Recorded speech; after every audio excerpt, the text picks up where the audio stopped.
안녕하세요. 오늘은 투자에도 좋고 실거주에도 좋은 그런 아파트를 고르는 방법에 대한 이야기를 한번 해드릴까 합니다. 실거주에도 좋고 투자에도 좋다라고 하면은 투자자들도 좋아하고 실거주 입장에서도 굉장히 좋은 만족하는 아파트이기 때문에 투자 가치로서도 굉장히 높고 금액이 올라갈 가능성도 굉장히 높습니다. 그렇기 때문에 오늘 알려드리는 이 내용을 잘 이해하신다라고 하면은 충분히 좋은 물건을 잡을 수 있을 것이라고 생각합니다. 첫 번째, 수도권 한정이긴 하지만 역세권이 최고다. 역세권에 있는 아파트를 고르셔야 됩니다. 출퇴근 지역에 살고 있는 우리는 역시 뭐니뭐니 해도 역세권이 최고죠. 자, 만약에 신축이라서 신축에 입주를 했는데 역에서 굉장히 멀다라고 생각을 해보세요. 막 마을버스 타고 또 버스 한 번 더 갈아타고 그렇게 해가지고 1시간 반 걸려서 직장에 간다라고 생각하시면은 체력 다 빠져버립니다. 일어났을 때는 상쾌한 느낌으로 일어났다가 가는 동안에 거의 이제 체력이 방전돼 버리는 거죠. 그리고 뭐 정시 퇴근을 한다라면 뭐 크게 문제가 안 되는데 거기에서 초과 근무를 하거나 아니면 회식을 하고 돌아올 때 와 이거는 끝이에요. 끝. 신축이고 뭐고 다 좋지만 그래도 나 혼자 사는 사람이 아니라 가정이 있다, 결혼을 했다, 아니면 아이가 있다, 그렇다라고 하면은 출퇴근 시간을 줄여줄 수 있는 역세권이 진짜 최우선 고려 대상이 아닌가. 아니면은 직주 근접으로 직장에서 도어 투 도어 30분 안쪽으로 가시는 게 가장 좋겠죠. 그런데 이게 또 부부가 맞벌이를 하면은 거리가 애매해질 수도 있어. 그래서 한쪽이 완전 포기를 하는 경우들도 있죠. 한쪽이 굉장히 멀리 가고 한쪽이 굉장히 가까이 가고. 그래서 이 교통수단, 특히나 지하철 같은 경우에는 가정의 평화를 위해서도 아주 중요한 기존 요소인 것 같습니다. 두 번째, 대단지도 최고입니다. 기본적으로 우리가 대단지라고 하면은 일단 1000세대 기준인데 흔히 볼 수 있는 대단지는 애매하게 한 980세대에서 990세대, 뭐 989세대 뭐 이런 식으로 이루어진 것을 볼 수 있는데요. 그 이유는 1000세대가 넘어갔으면은 초등학교 부지라든지 어떤 부지 강제적으로 내놓아야 되는 부분 때문에 수익성이 나빠지기 때문에 이제 1000세대를 넘지 않는 수준에서 공사를 진행했었습니다. 자, 그러니까 이제 일단 대단지라고 하면은 나홀로 아파트보다는 그래도 대단지가 관리비라든지 우리가 뭐 이런 좀 관리할 때 이런 것들을 n분의 1 세대수가 많으면 많을수록 좀 관리비가 적게 나온다라고 이야기를 하는데 관리비 측면에서도 그렇고 가격이 오르고 내리고 하는 것들도 대단지가 먼저 좀 움직이겠죠. 아무래도 실거래 투자자들이나 실수요자들은 실거래가 찍혀 있는 것들을 보고 움직이는데 나홀로 아파트 같은 경우에는 실거래가 막 3년 전에 있어요. 2년 전에 있어요. 그럼 최근에는 실거래가 없어요. 그러면 이거 들어가기가 굉장히 애매해집니다. 투자자도 실거주자도. 자, 그런데 대단지 같은 경우에는 아무리 거래가 동결이라고 하더라도 매달 뭐 한 두세 건, 4건 정도는 있어요.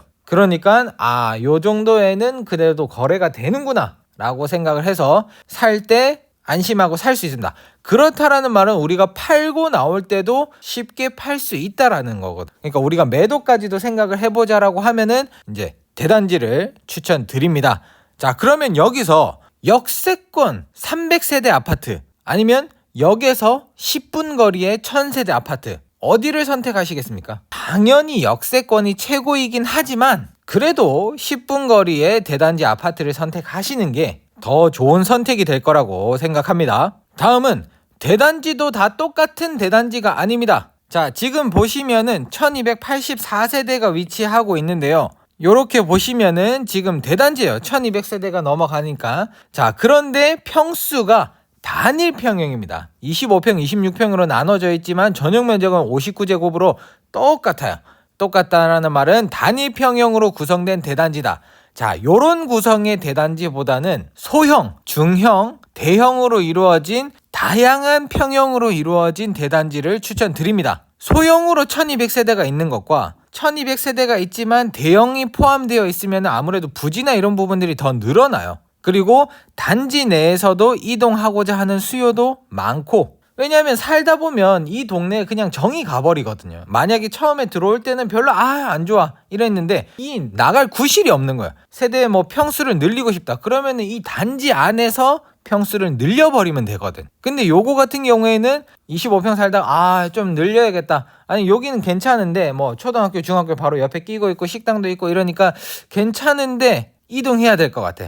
이게 구실이 된단 말이에요. 빠져나갈 수 있는 구실이 되기 때문에 그런 것보다는 대형 평수가 같이 섞여 있는, 자, 그리고 대형 평수가 섞여 있으면 그래도 25평 2개 들어갈 거 50평짜리 하나, 70평짜리 뭐 하나, 요런 식으로 들어가기 때문에 주차 공간이나 이런 부분들도 생각보다 조금 널널해져요. 그래서 인구 밀집도도 낮아지고 자연스럽게 주차 공간도 많아지고, 이런 것들이 이제 다양한 평수에 구성이 되어 있는 대단지 아파트의 장점. 대단지라고 해서 다 똑같은 대단지가 아니다 라는 것을 잘 기억해 두십시오. 다음은 초품화가 최고다. 초등학교를 품고 중학교를 가까이 하고 있는 아파트를 고르시는 게 좋습니다. 단 고등학교 같은 경우에는 좀 멀어도 돼. 이제 내놨어. 이제 고등학교 정도 되면은. 자, 여러분들 여기 지금 화면을 보시면은 지금 초등학교를 끼고 있는 이 아파트들과 모텔을 끼고 있는 이 아파트, 어디에 눈길이 먼저 가시나요? 어디를 사고 싶으신가요? 당연히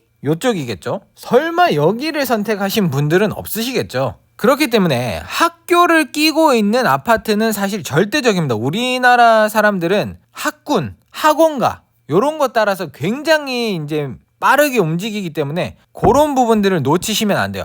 나는 초등학생이 없는데요? 나는 결혼 안 했는데요? 상관없어요. 팔아야 되잖아요. 가격이 올라서 팔아야 되잖아요. 그러니까 내가 초등학교가 없어도, 초등학생이 없어도, 결혼을 하지 않았어도 꼭 학교를 끼고 있는 아파트를 선택하시길 바라겠습니다. 모텔을 끼고 있는 모품화보다는 초품화가 훨씬 낫잖아요. 수십 배는 낫습니다. 5번째, 이왕이면은 신축으로 가자. 이거는 뭐 당연한 말이지만 입지가 동일하다면은 당연히 신축이 대장을 먹고 들어가는 게 말이 아니겠습니까? 신축을 선호하는 거는 남녀노소 누구나 다 좋아합니다. 신축, 세핑. 그렇기 때문에 모든 조건이, 앞선 조건들이 다 비슷비슷하다.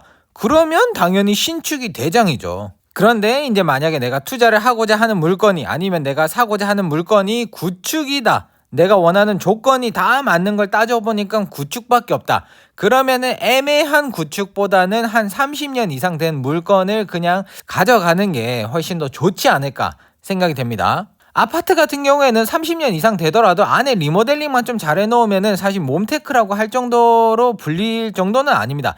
빌라 같은 경우에는 몬테크라고 하거든요. 이게 몬테크가 뭐냐면 완전 썩은, 거의 폐허가 되어가는 그런 빌라나 이런 재개발 지역에 들어가가지고 몸으로 버티면서 이제 재테크 한다 해가지고 몬테크인데, 아파트는 사실 진짜 그 정도는 아닙니다. 엘리베이터도 노후되면은 바꿔줘. 뭐 세빙이에요. 그냥 안에 외관이 딱 처음 들어갈 때 건물 외부에서 보면은 심란하네 막 약간 요런 느낌인데, 실제 안을 잘 꾸며놓고 막 이러다 보면은 안에서 있을 때, 주말에 그냥 뭐 집안에만 있을 때는 전혀 느끼지 못합니다. 이게 연식이 오래된 아파트구나. 가끔씩 녹물이 나오고 이러면 이제 뭐 연숙이 되고 이러면 되는데, 그래서 내가 완전 세핑 아파트에 살고 싶다 이런 느낌을 받고 싶으시면 완전 깜깜한 저녁에 들어가시면 돼요. 그러면은 건물 외관을 거의 볼 일이 없겠죠. 자, 그래서 그런 30년 이상 된 아파트를 그냥 고르면 되냐? 당연히 아니죠. 만약에 구축을 사야 된다라고 하면은 용적률과 층수, 뭐 재건축으로 대지 지분 이런 것들이 그때부터는 중요해집니다. 신축을 살 때는 사실 대지 지분 뭐 이런 거 신경 써서 사시는 분들 없어요. 왜냐하면 30년 갖고 가야 되니까. 30년 뒤의 이야기니까. 그 전에 내가 죽을 수도 있고, 아니면 물려줄 수도 있고, 아니면 팔 수도 있고. 그렇기 때문에 30년 넘은 아파트를 구입을 하실 때는 그때부터는 용적률, 층수, 재건축, 뭐 건폐율 뭐 이런 것들도 다 따지고 봐야 된다.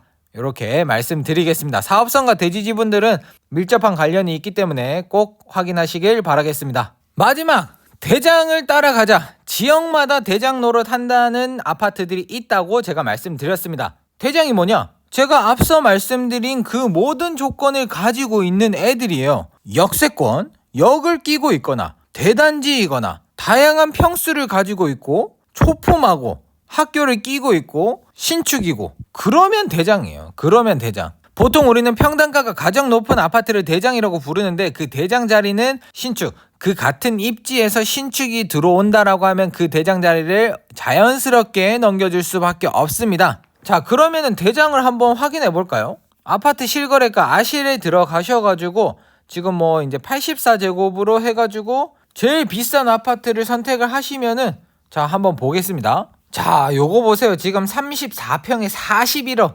44억에 거래가 된 것들도 있고 이런데, 우리나라 30평대 거의 대장급 대장이라고 불리는 애인데, 자, 역을 끼고 있죠. 지금 아래쪽에 보시면은 신반포역 9호선 라인이 끼어 있습니다. 자, 역세권이 있었고, 두 번째 대단지도 최고다. 대단지라고 하면 우리가 1000세대 980세대 이상 뭐 이렇게 얘기를 했었는데, 이거는 2990세대예요. 메가 대단지라고 부를 수 있죠. 자, 그리고 대단지도 똑같은 대단지가 아니다. 여러 가지 평수가 있는데, 자, 여기 보시면은 아래쪽으로 18평부터 지금 82평까지 정말 다양한 구성으로 되어 있다. 이런 것을 확인할 수가 있고요. 자, 초등학교를 품어야 된다. 개성초등학교, 신반포 중학교를 끼고 있습니다. 자, 그리고 이왕이면 신축으로 가자 했는데, 지금 요거 레미안 원밸리 같은 경우에는 2023년에 입주를 시작했습니다. 자, 그러면 이거는 대장인 건 알겠어. 하지만 대장은 겁나게 비싸니까 우리가 살 수가 없습니다. 그러니까 대장 옆에 붙어있는 애들을 사야 되는데, 여기는 옆에 붙어있는 애들도 무서워요. 거의 대장급이야. 자, 그러면은 여기에 있는 대장도 못 사고 대장에 붙어있는 쫄따구도 못 산다. 자, 그러면은 조금 멀리 떨어져가지고 외곽으로 가면서 이제 대장 노릇 하는 애들을 찾아야 돼. 똑같은 조건을 가지고 있는. 그래서 이제 그런 조건을 찾아서 이제 조금씩 대장을 찾아가다 보면, 이제 나한테 내 투자 금액에 맞는 그런 대장을 찾으려고 역세권에 초등학교를 끼고 이렇게 가다가 보면은 나는 한 1000만 원밖에 없기 때문에, 아이고 여기 백마고지역까지 와버렸네 하다가 잘못. 자, 그러면 이런 것들을 어디 가면은 많은 정보를 더 얻을 수 있느냐? 바로 커뮤니티입니다. 커뮤니티. 부동산 관련된 커뮤니티도 좋고 지역에 관련된 맘카페도 좋습니다. 어떤 아파트나 지역에 대한 투자를 하거나 알고 싶다라고 하면 저는 꼭 그 커뮤니티에 가가지고 약간 비슷한 아파트들을, 우리나라 제일 사람들이 열광하고 본능을 자극하는 그게 뭐예요? VS입니다. VS. 내 단지랑 내 옆에 있는 단지랑 VS만 딱 붙여가지고 질문하잖아요. 난리 납니다. 난리 나. 그 동네 파이터들 다 만날 수 있어. 뭐 서로 각자 각 단지들을 막 까내리는 이야기부터 단점부터, 거기는 뭐 어쩌고 저쩌고 해가지고 이렇게 된다 이렇게 돼 뭐 이런 얘기들부터 해가지고